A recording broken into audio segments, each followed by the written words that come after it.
Good evening, Dr. Holmes. I'm Israel Ramirez, and the time right now is 9:13 p.m., and I will be starting my speech today. So, here we go. Good evening, everyone. My name is Israel Ramirez, and today we'll be going over climate change. We'll be trying to doing it in a chronological order, so let's get right into it. So, the very first thing I want to point out is this is the best example of climate change. We'll start off with an example first. On the left, we see 1984, the ice caps, and then we see the picture recently took in 2016, and we see how it has decreased.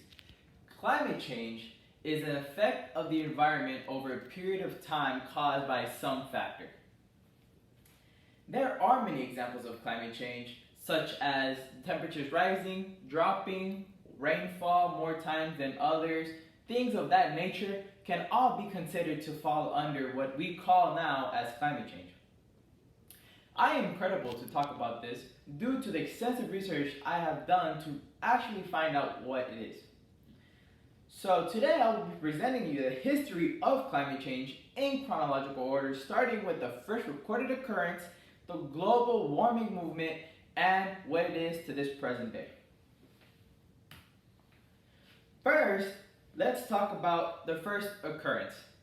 This was first recorded, it's not really an occurrence, but it was mostly hypothesized by a man of the name Svante Arrhenius, and he was a Swedish chemist, which he hypothesized that if the levels of CO2, carbon dioxide, is doubled in a long period of time, then we can actually see an increase of 9 degrees Fahrenheit in the global temperature.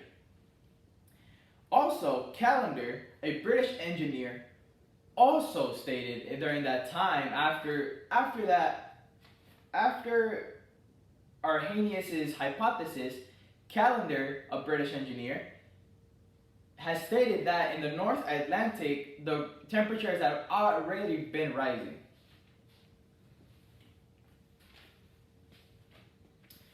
Second, now we'll be diving into the global warming movement.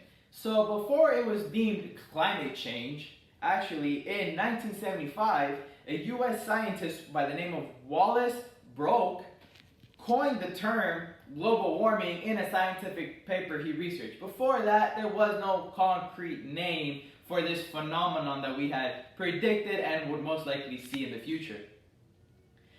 During that, after it gained traction by that paper, in 1889, the Intergovernmental Panel on Climate Change, or known as the IPCC, was established under the United Nations for the scientific view of political and economical occurrences that were caused by climate change.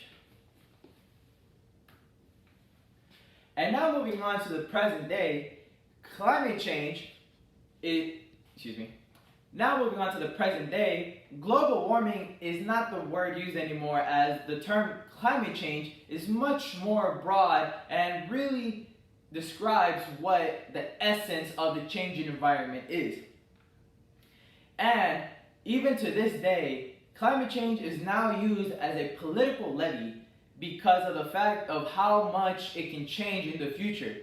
That's why we see people now using the term climate change and actually protest it to want to do something about it, to see if we as humans are the reason or if climate change is just a natural occurrence. And that is now the present day.